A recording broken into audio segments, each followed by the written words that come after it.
Buenos días.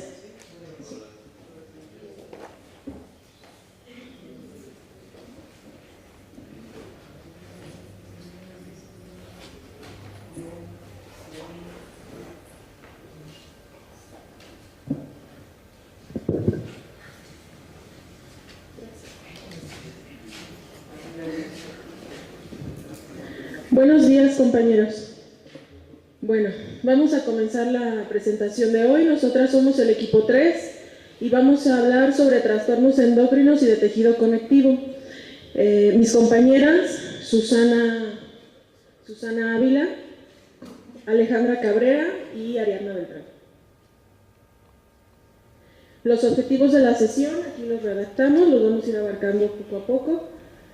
Vamos a comenzar hablando sobre diabetes gestacional.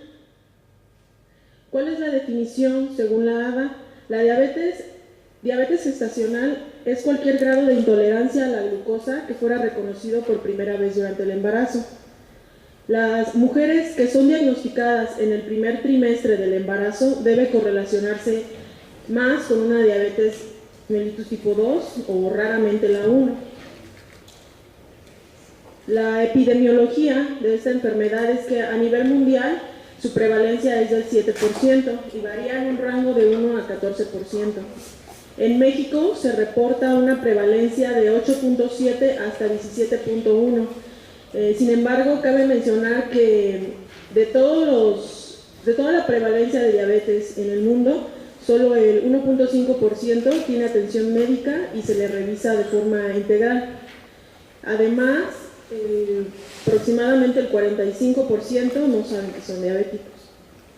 Más del 90% de la diabetes que complica el embarazo son diabetes gestacionales.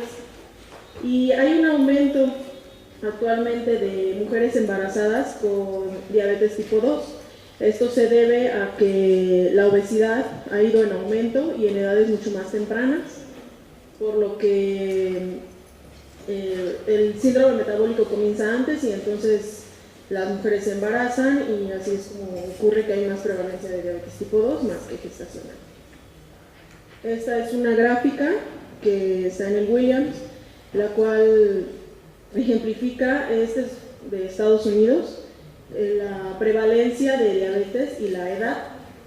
La línea azul es de mujeres mayores a 35 años, la línea roja de 25 a 34 años y la azul menores de 25 años y la prevalencia es mucho más alta. Bien, vamos a hablar ahora de clasificación de diabetes. Hay dos categorías según la etapa de la vida en la que se va a presentar. La pregestacional, que incluye la diabetes tipo 1, diabetes tipo 2 y alguna intolerancia a la glucosa. Y la diabetes gestacional, que es una intolerancia a la glucosa a cualquier severidad y que inicia por primera vez durante el embarazo. Cabe recordar que la diabetes es la complicación médica más frecuente del embarazo. Bueno, a lo largo del tiempo se ha tratado de hacer diferentes clasificaciones para poder dar un mayor seguimiento, control y a la vez tratamiento. Esta es una de las más antiguas y que se usó durante mucho tiempo. Y es importante mencionarla porque mucha de la bibliografía actual aún tiene esa clasificación, aunque ya no sea la recomendada. Es la clasificación de Priscilla White. En el 49, la doctora Priscilla White elaboró una clasificación de acuerdo a los años de diabetes, complicaciones crónicas, el resultado del embarazo y la sobrevida materno-fetal. Para esta clasificación, la presencia de un buen control metabólico materno y toma en cuenta la presencia o ausencia de vasculopatía, porque es para la que va a dar un bueno o peor pronóstico en el embarazo. La clasificación de Priscilla White es esta. Va en diferentes clases. La clase 1 y la clase 2 habla de diabetes gestacional. Después nos va de la clase B hasta la clase H. Conforme van avanzando las letras del abecedario, pues es mucho más severa el grado de diabetes que padece la embarazada o la mujer. Una anterior, por favor. La clase A1 y la clase A2 nos habla de diabetes gestacional. Lo único que varía en estas clases es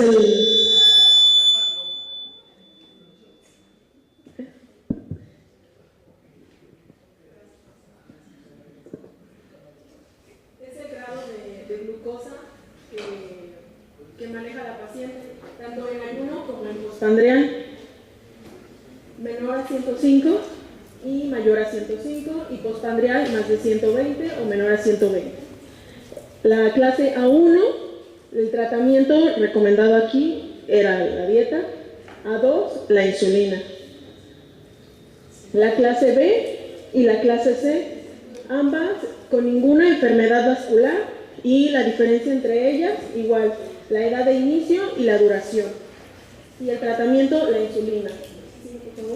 La clase D a la clase H, ya todas estas llevan una enfermedad vascular dentro de ella.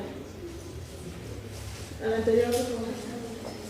Igual, varía el inicio antes de los 10 años, duración mayor a 20. El tratamiento, todas estas mencionan que es insulina, de la F a la R, cualquier inicio, cualquier duración, y complicaciones vasculares mucho más severas, nefropatía, retinopatía proliferativa y del corazón. Y su tratamiento, insulina.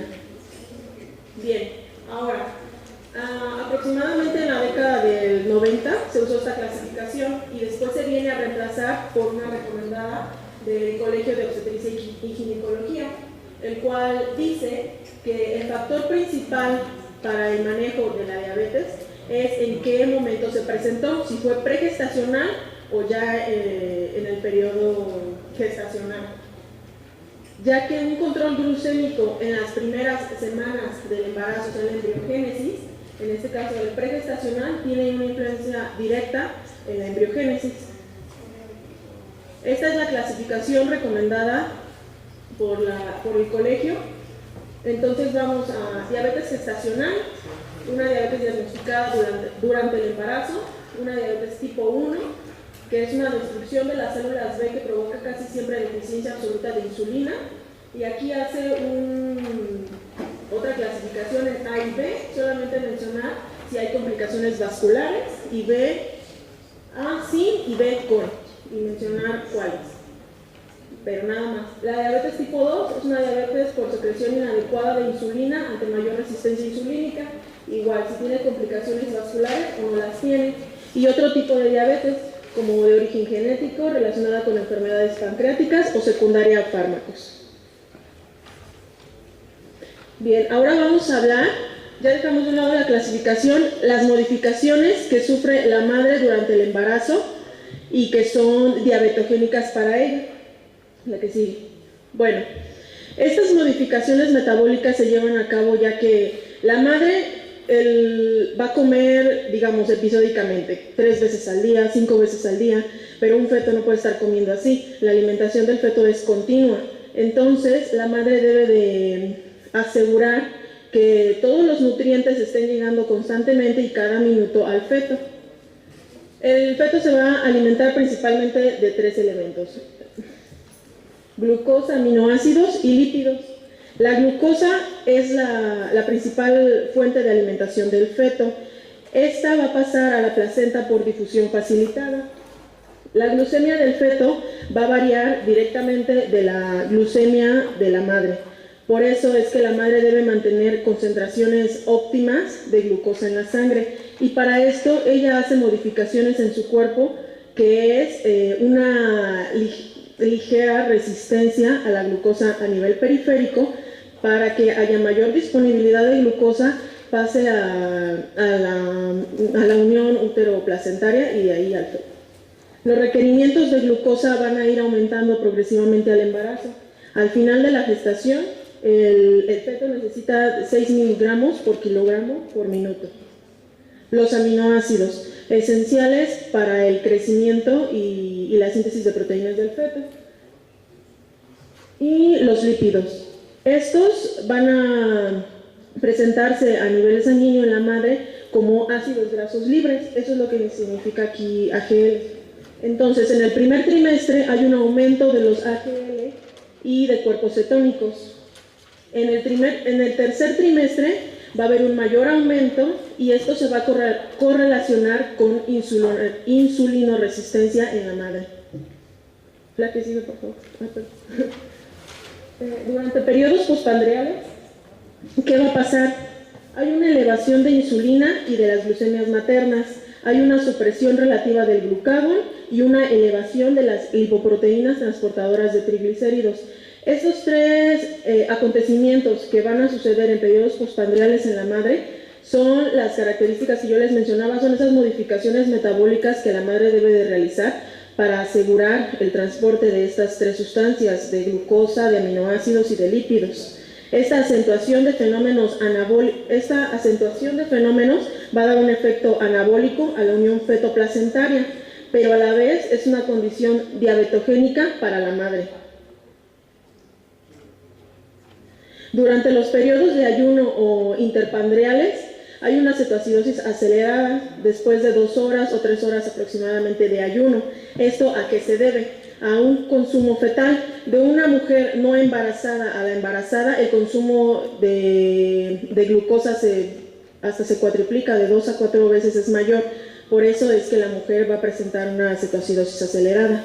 El flujo de proteínas ha aumentado y la movilización de lípidos. Durante el primer trimestre del embarazo hay un aumento precoz de las cetonas postprandiales, lo que puede producir efectos teratogénicos al feto. ¿Qué es lo que pasa con la insulina en la madre? Aumenta, alcanzando hasta las 28 semanas de gestación valores de 1.5 a 2 veces mayor de lo normal en una mujer no embarazada. Y esto es muy importante, hormonas y citoquinas que se producen en la placenta y tienen efectos diabetogénicos en la madre. Los estrógenos, la progesterona, la prolactina, el cortisol y el mayor diabetógeno, el lactógeno placentario. Este es muy importante porque el lactógeno placentario es el que nos va a crear una resistencia a la insulina a nivel periférico, alterando el receptor GLUT4, y así es como se produce todo este efecto. El factor de necrosis tumoral, que también se produce, promueve la fosforilación del receptor IRS1, disminuyendo la cascada de señales de insulina. Aquí está la cascada de insulina, entonces va a interferir en ello. Entonces, ¿qué es lo que pasa a resumidas cuentas? La tolerancia anormal a la glucosa. Tenemos que la glucosa, aminoácidos y ácidos grasos libres van a ser asegurados de la madre al feto y van a pasar libremente y van a estar en constante concentración en la sangre para asegurar la vida y el desarrollo del feto. Pero esto nos va a causar una insulinemia y una hiperglucemia en la madre. Esto debe de ser controlado, debe ser un equilibrio. Si esto se sale de control y sigue llegando, si hay tanto hiperglucemia como hiperinsulinemia, hiperglucemia más que nada en el feto, va a crear una hiperplasia insular, ya que va a estimular las células beta del páncreas del feto y entonces crea una hiperinsulinemia, lo cual es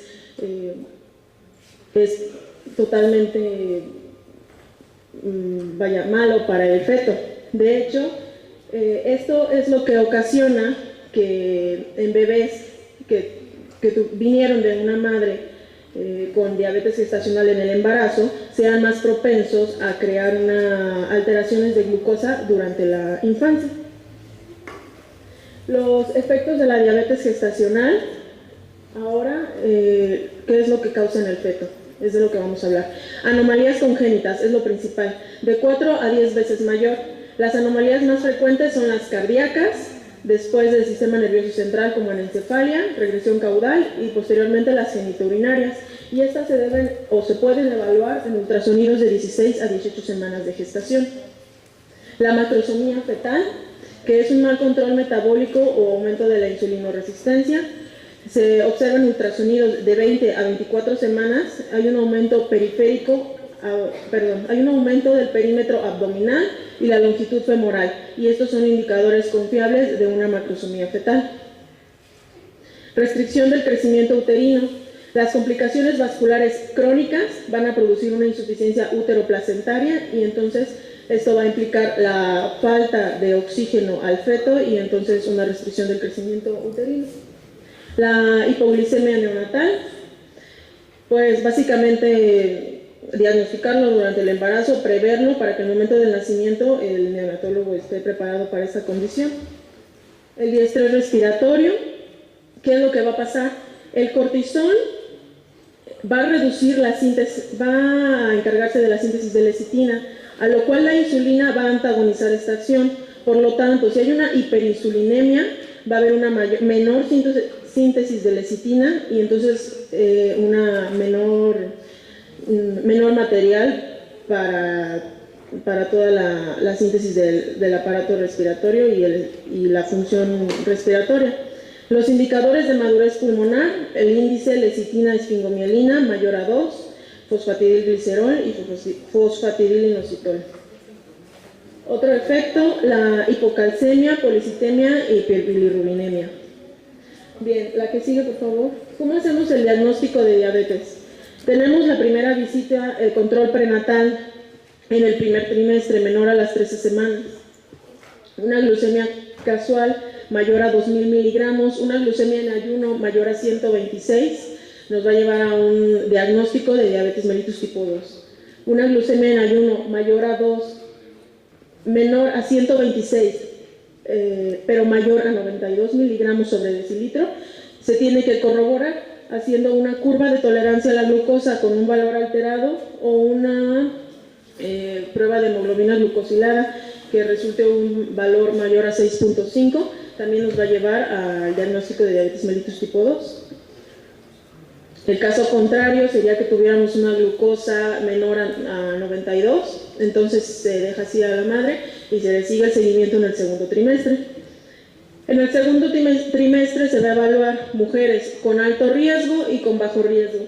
Aquellas con bajo riesgo se les toma una glucosa, la anterior por favor, se toma una glucosa, si se encuentra mayor a 92 miligramos sobre decilitro, en la semana 24 a 28 gestacional se debe de realizar el diagnóstico. El diagnóstico de diabetes se realiza de dos maneras, a un paso o a dos pasos. A un paso realizando una curva de tolerancia a la glucosa con 75 gramos, a dos pasos realizando primero una carga de glucosa de 50 miligramos y posteriormente una curva de 100 miligramos.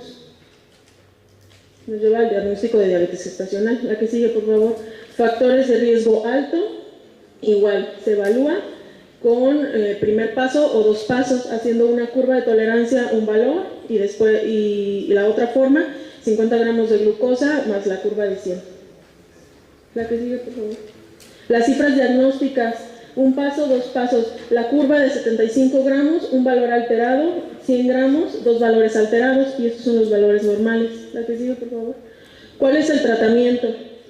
El control dietético, principalmente la actividad física en el embarazo y el monitoreo capilar. Metformina como primer escalón de 500 a 800 miligramos y podemos dar incrementos de 500 miligramos, 1 a 3 veces las tomas diarias sin pasar la dosis máxima permitida, que es de 2000 miligramos. La insulinoterapia, cuando la mujer se está monitoreando diariamente y se encuentran dos cifras de glucemia alterada, ya se pasa por un control con insulina. Se realiza la combinación de insulina rápida con insulina intermedia, realizando la regla de 2 tercios en la mañana, 1 tercio en la tarde y 30 minutos antes del desayuno o cena. Las cifras de control metabólico que nosotros debemos de tener bien claras en la paciente y ser bien estrictos en la diabetes gestacional y la diabetes pregestacional.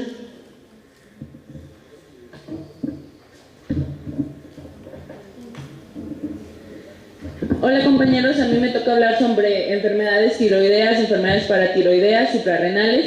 Es un tema muy extenso, entonces lo vamos a hacer de una manera muy rápida. Bueno, primeramente la tiroides es una glándula que se encuentra a nivel de C5T1, tiene un peso aproximado de 30 a 60 gramos y tiene una fisiopatología muy extensa. Vamos a hablar de su fisiopatología porque a partir de ella vamos a empezar a desglosar las enfermedades que nos van a causar mucho interés, que es el hipoparatiroidismo y el hiperparatiroidismo. La siguiente.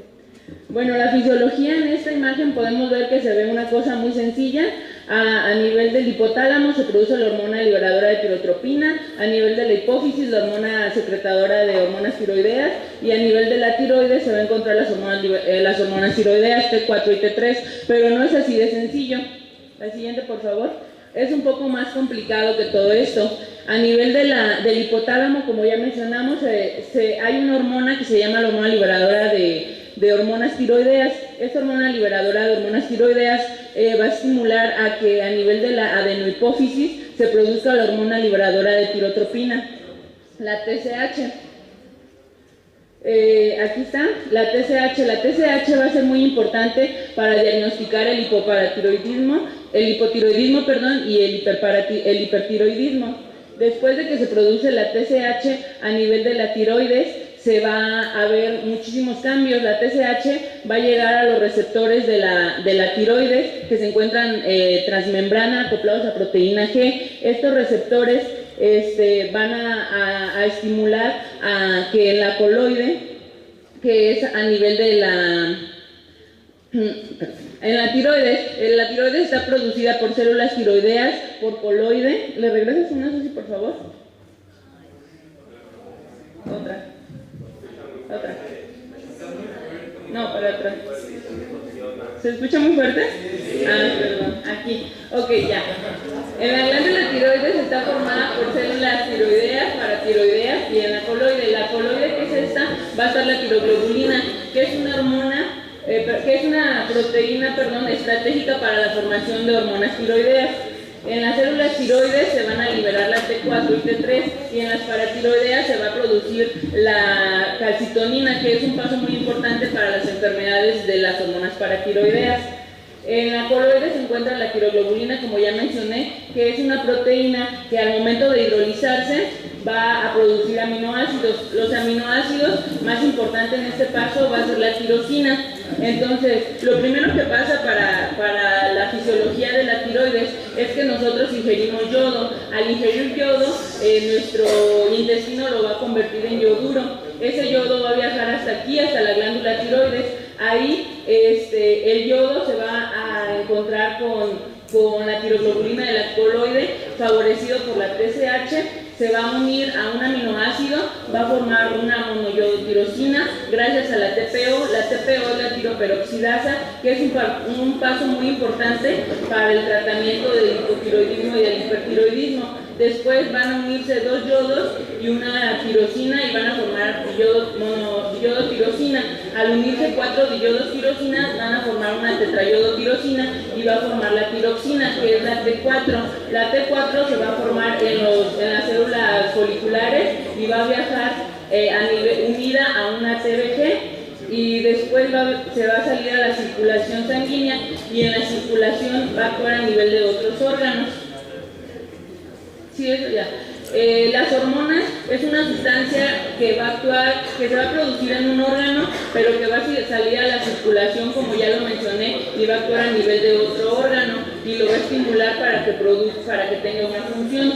El hipertiroidismo, lo que va a pasar aquí es que a nivel de los receptores de TSH, como ya mencioné, va a haber una alteración. La principal etiología del hiperparatiroidismo en las mujeres embarazadas es la enfermedad de Graves. Esta enfermedad de Graves son anticuerpos que se unen a los receptores de TSH que se encuentran en las células tiroideas y van a estimular un aumento en la producción de TSH. El aumento en la producción de TSH va a producir un aumento en la producción de las hormonas tiroideas. El cuerpo lo que quiere es regular este aumento en la producción de hormonas tiroideas, entonces lo que va a hacer es inhibir la producción de TSH.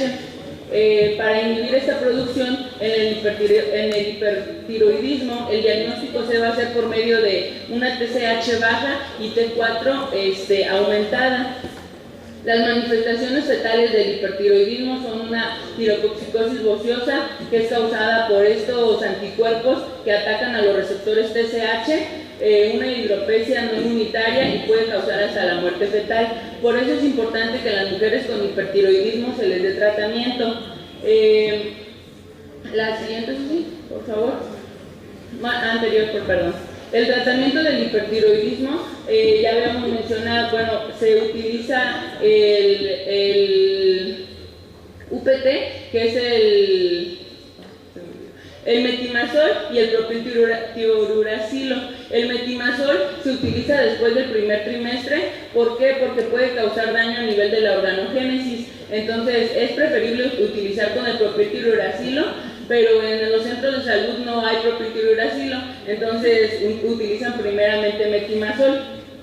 En las mujeres embarazadas está contraindicado el yodo por sus altos efectos que tiene a nivel del feto, entonces nunca hay que utilizar el yodo en ellas. Hay otras enfermedades que también pueden causar hipertiroidismo, que es la enfermedad trofoblástica gestacional. Hay un aumento de la gonadotropina y esta va a causar una sobreestimulación del receptor de TSH. Hay otra causa como es el hipertiroidismo subclínico, va a haber una concentración baja de la TSH sérica, pero va a haber a niveles aumentados tirotoxina sérica también va a estar normal. La tirotropina puede estar normal o puede estar ligeramente baja. Hay otras complicaciones del hipertiroidismo que son las crisis tiroidea o insuficiencia cardíaca, es lo mismo.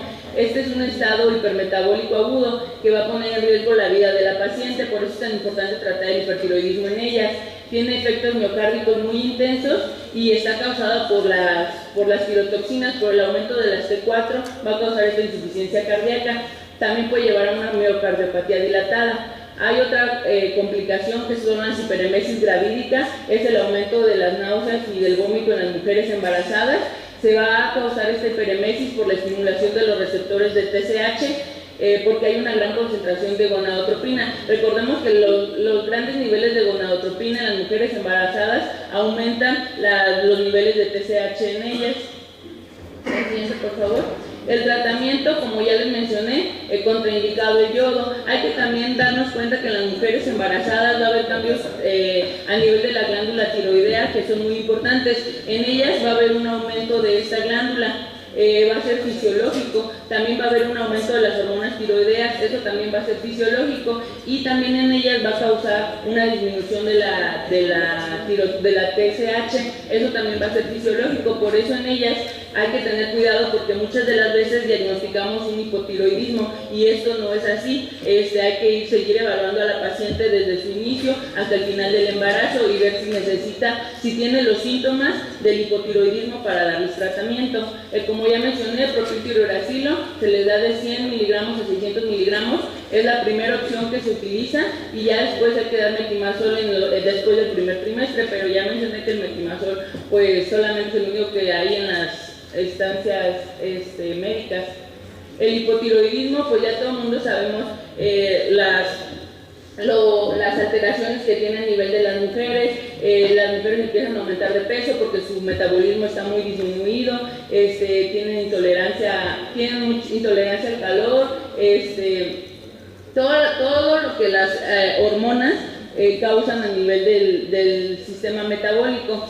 El principal causa del hipotiroidismo, porque hay una de las principales causas en otros países como es en Asia, es por la ingesta baja de yodo, pero aquí en México es por causa de la tiroiditis de Hashimoto. La tiroiditis de Hashimoto es una inflamación que se va a dar a nivel de la tiroides. Esta inflamación va a ser regulada por autoanticuerpos que van a atacar a la TPO, como ya les había mencionado, una proteína muy importante para la formación de la T4, y la TGB, que es una proteína donde se queda fija, cuando ya se produce la T4, se queda ahí almacenada y luego tiene que unirse a la TBI para poder salir a la circulación.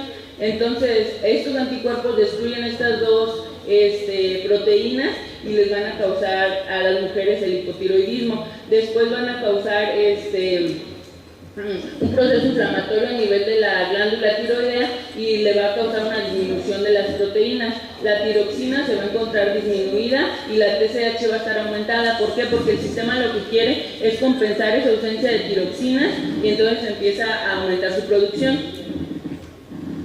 Aquí hay otras cosas que es el hipotiroidismo subclínico, como ya estuve mencionando, TSH normal con hormonas tiroideas bajas y la hipotiroxinemia aislada, que es la T4 libre sérica baja con TSH normal. Estas dos patologías anteriormente se creía que debían de ser tratadas, o bueno, todavía no se sabe conjuntamente si en realidad sí tienen un efecto durante el proceso de la formación del feto. Entonces está en estudio de si deben o no tratarlo. Yo he visto que en los hospitales el hipotiroidismo subclínico no lo tratan y nada más están cuidando que la paciente no vaya a evolucionar. La siguiente, la ingesta de yodo, pues como ya mencioné, es una causa de hipotiroidismo También hay que identificar el hipotiroidismo congénito, como ya hemos visto en pediatría, se hace por el tamiz neonatal. Hay una tiroiditis que se puede causar durante el posparto, aparece 1 o 4 meses después del embarazo, después de que ha nacido el feto, y puede causa casi el 4% de las mujeres la presente. Causa un riesgo en un 4% de las mujeres. El riesgo del 30% puede causar hipotiroidismo, la tiroiditis posparto. La siguiente, por favor. El tratamiento para el hipotiroidismo pues es la levotiroxina 1 a 2 microgramos por kilogramo día, y pues aquí podemos ver las dosis. Se les tiene que ir ajustando de acuerdo a los niveles de T4 que se encuentra a nivel sérico. El principal parámetro que se toma para el diagnóstico de la TCA, del hipotiroidismo, también es los niveles de T4 séricos libres. La siguiente, por favor. Tenemos las enfermedades de las paratiroides. Las paratiroides son unas glandulitas que se encuentran detrás de la tiroides. Estas van a ser 4 y estas van a ayudar a la formación de la paratormona. La paratormona es una hormona que va a ayudar a nivelar los niveles de calcio séricos. Recordemos que estos son muy importantes para todas las contracciones que se van a encontrar a nivel del músculo. Entonces, lo que va a ayudar la paratormona es que va a ayudar a la absorción de calcio a nivel del intestino, de la vitamina D y también del fósforo. Disminuye la expresión de calcio a nivel renal y aumenta la expresión de fósforo a nivel renal también. Y lo que hace es que estimula la reabsorción de calcio a nivel del hueso y lo manda a la circulación, y este va a ser un proceso sincrónico para que los niveles de calcio en sangre nunca estén demasiado bajos. Cuando hay un aumento cuando hay mucho calcio a nivel sérico, la calcitonina entra para inhibir ese proceso y causa una disminución de ese calcio sérico para que no se siga absorbiendo a nivel intestinal. La siguiente, por favor. Una de las principales es el hiperparatiroidismo. Hay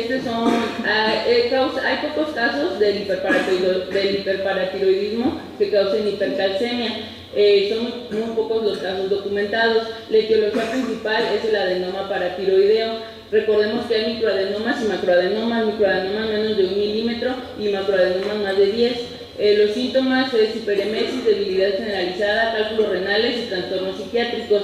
El embarazo se supone que tiene que mejorar el hiperparatiroidismo. Entonces, por eso se dice que hay muy pocos casos documentados de este. El tratamiento pues es la extirpación quirúrgica del adenoma cuando no se encuentran estos síntomas, y cuando hay síntomas, es la extirpación quirúrgica. Cuando no hay síntomas hay que usar fosfato. Las crisis hipercalcémicas son las que se deben de cuidar en las mujeres que están embarazadas. El tratamiento, pues hay que dar diuresis con solución salina y B, se debe administrar furosemide, además se debe administrar calcitonina y fósforo vía oral. Lo que causa es alteraciones en el feto, en la función paratiroidea, y también puede causar alteraciones al nacimiento, puede causar una hipocalcemia grave que puede estar acompañado de tetania. El hipoparatiroidismo pues es a su vez lo contrario del hiperparatiroidismo, es ausencia de la paratormona o disminución de la paratormona. La principal causa de sí es la hipocalcemia. Se puede causar principalmente el 7% es por tiroidectomía total. Va a haber trastornos inusuales como espasmos musculares faciales, calambres musculares y parestesias de labios, lengua, dedos y pies. En el embarazo, la hipocalcemia crónica puede causar desmineralización esquelética, es decir, los fetos pueden nacer con fracturas, por eso también es importante evaluar a estas pacientes. El tratamiento, pues hay que dar una dosis de vitamina D para la producción de calcio.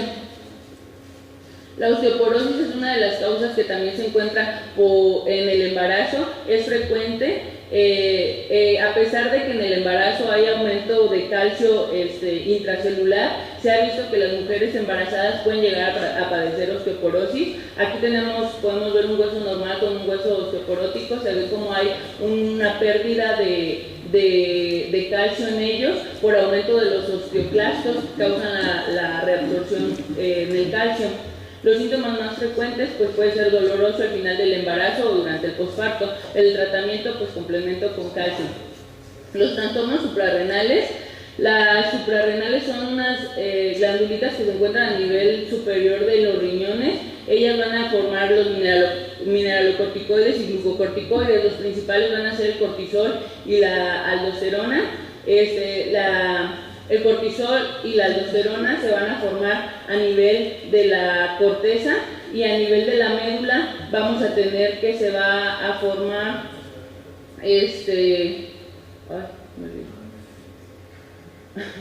bueno, ahorita les comento. Los trastornos suprarrenales, una de las principales causas en las mujeres embarazadas es el feocromocitoma. Solo se va a diagnosticar en el 0.1% de las pacientes embarazadas. Es un tumor de células cromáfines que secreta catecolaminas. ¿Ya? Entonces, a nivel de la médula se van a empezar a secretar muchas catecolaminas, adrenalina y noradrenalina. Puede tener alteraciones, 10% es bilateral, 10% es afuera de las suprarrenales y 10% es maligno. Uno de los trastornos que causa más alteración del feocromocitoma es la hipertensión sostenida, por eso hay que estar vigilando a las pacientes. Muchas de las veces se confunde con preeclampsia. Así, por favor. El otro es el síndrome de Cushing, es una alteración, su principal etiología es el tratamiento iatrogénico con corticosteroides. Esto generalmente causa anovulación y el embarazo es inusual, por eso en estas mujeres, esta no es la principal causa en el embarazo. El principal causa de las mujeres embarazadas es el Cushing endógeno, y esto va a ser por una hiperplasia suprarrenal, donde va a haber aumento de cortisol. Aquí tenemos todos los síntomas que puede causar el síndrome de Cushing. Generalmente en las mujeres embarazadas el cortisol está elevado, pero como ya dijimos, hay alteraciones endógenas que aumentan estos niveles de cortisol, entonces puede causar el síndrome de Cushing en ella, o puede ser una mujer con síndrome de Cushing que pueda tener un embarazo, que es muy poco probable. La causa principal del Cushing es también un adenoma hipoficial, entonces hay que hacer extirpación de este adenoma o de la glándula suprarrenal y dar complementos. La desinsuficiencia suprarrenal es otra de las patologías que se encuentran en las mujeres embarazadas, es una enfermedad de Addison, es también infrecuente, se debe de destruir el 90% de la glándula para que se encuentre esta deficiencia suprarrenal. Pues ya dijimos, es una deficiencia de cortisol en las mujeres, y los síntomas pueden ser debilidad, fatiga, náuseas y vómito, así como reducción de peso. El tratamiento pues es un fármaco que es la hidrocortisona, que es un fármaco similar al cortisol. El hiperaldosteronismo pues es aumento de aldosterona a nivel de las glándulas suprarrenales. La progesterona va a bloquear a la aldosterona en el embarazo. Va a haber complementos de potasio, se debe dar complementos de potasio y antihipertensivos para no causar una hipertensión y que pueda evolucionar a una preeclampsia en las embarazadas.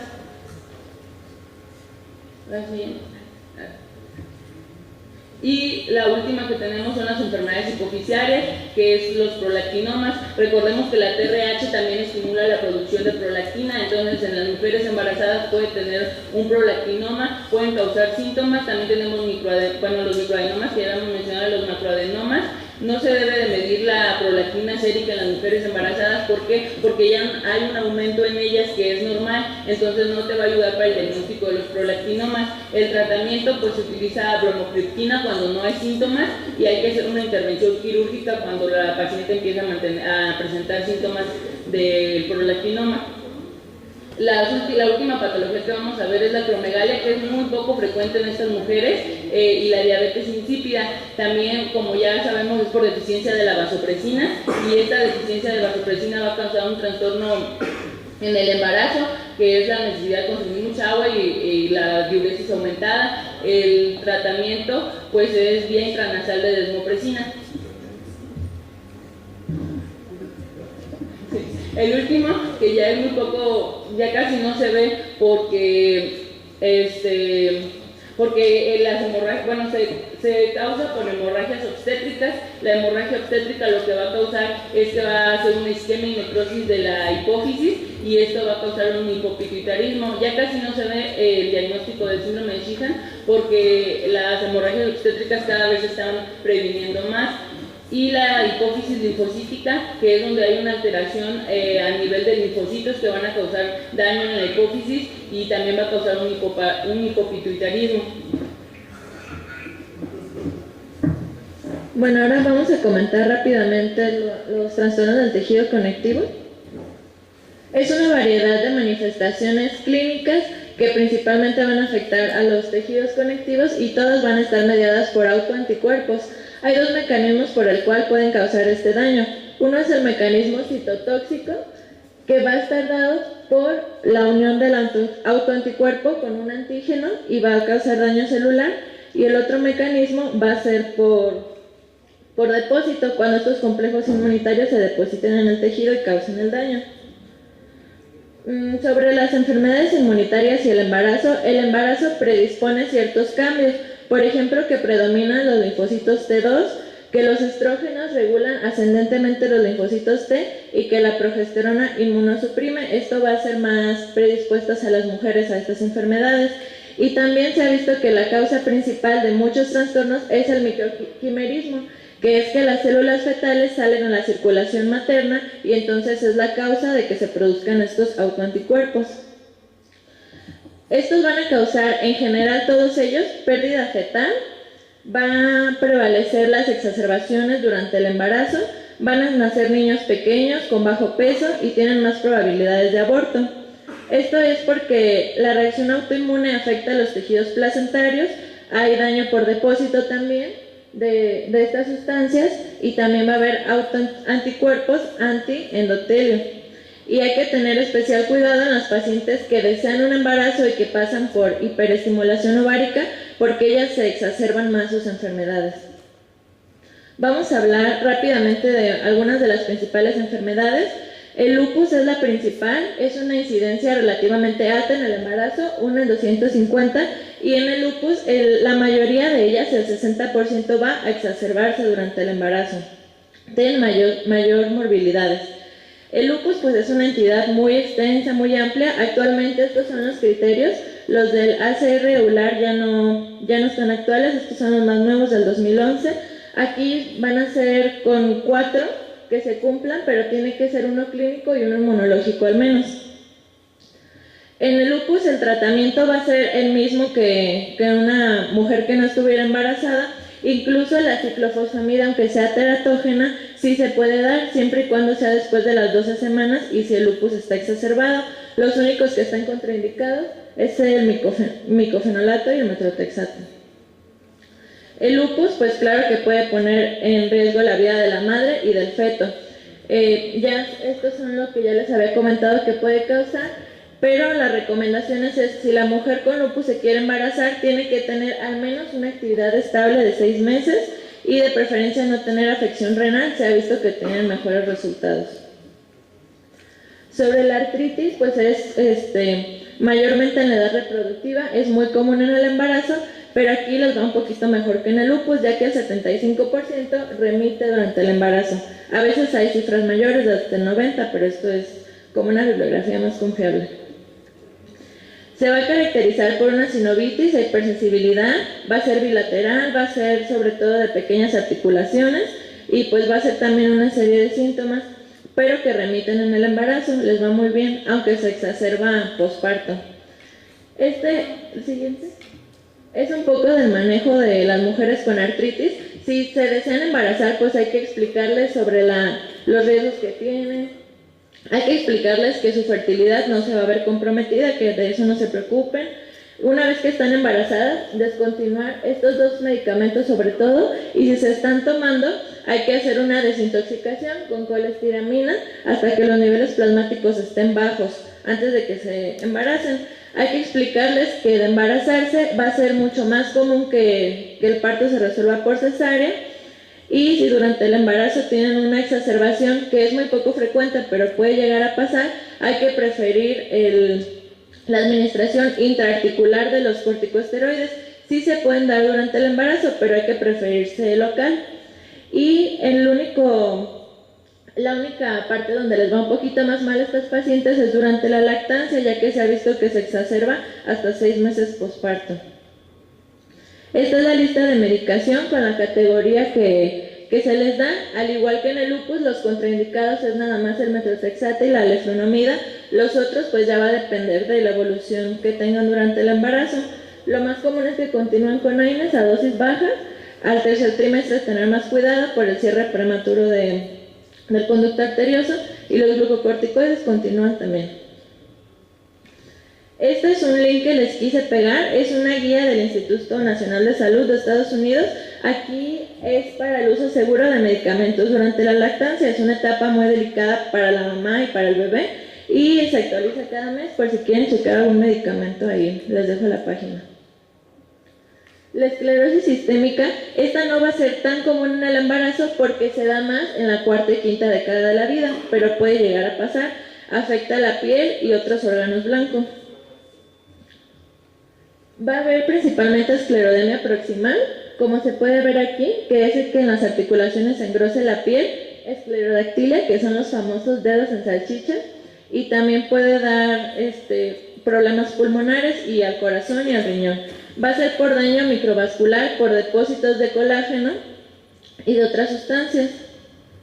En el embarazo, ellas sí pueden tener embarazos y realmente no les va tan mal. Digo, ya les expliqué que no es tan común que se presenten el embarazo por el rango de edad.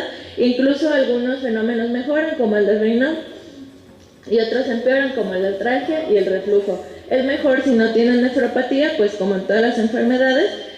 Y lo único aquí que sí es muy importante va a ser suspender el tratamiento. Ellas sí durante el embarazo no pueden tener tratamiento, es muy teratógeno.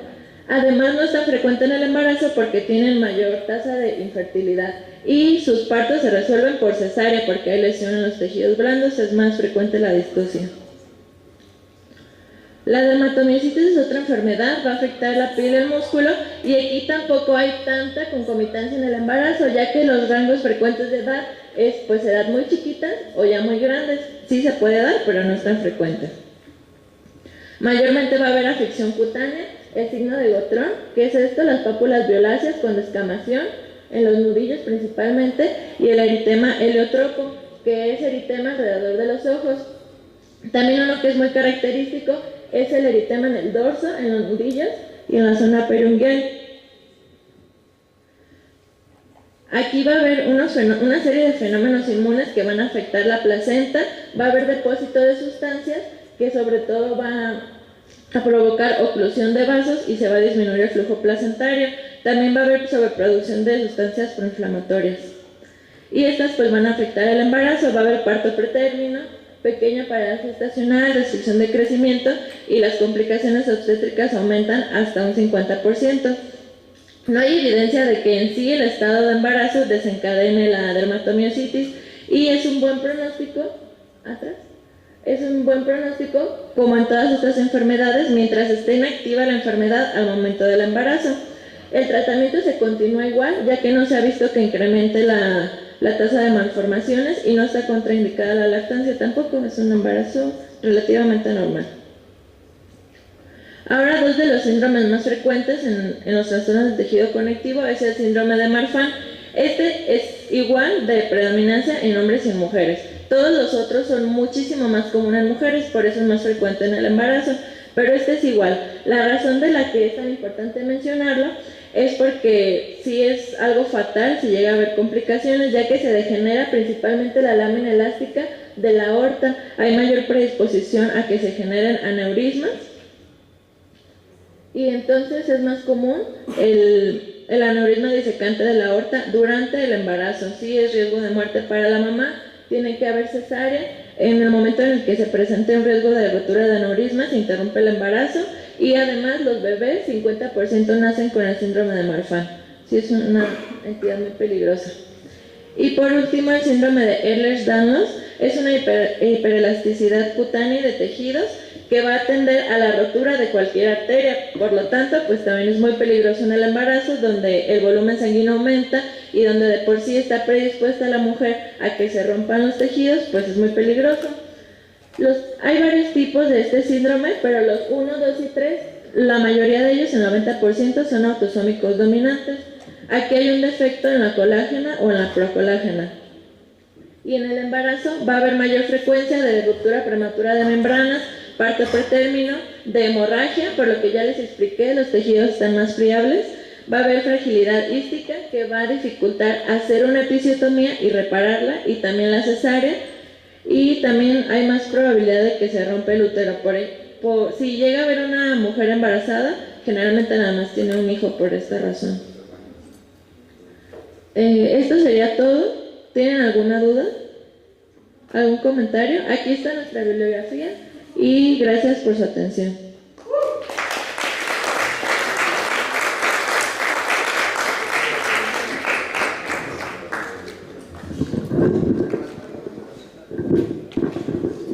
Bueno, y ahora vamos a pasar a preguntas.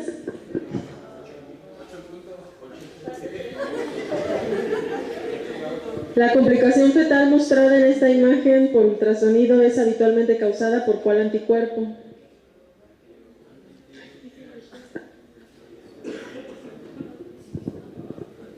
¿Cuál? ¿Escojo? Vere.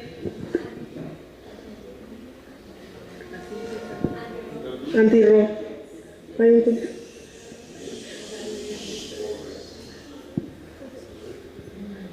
Muy bien, Vere.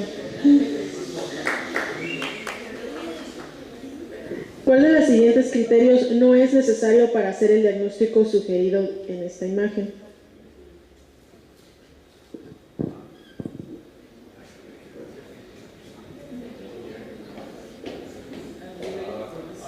Luis.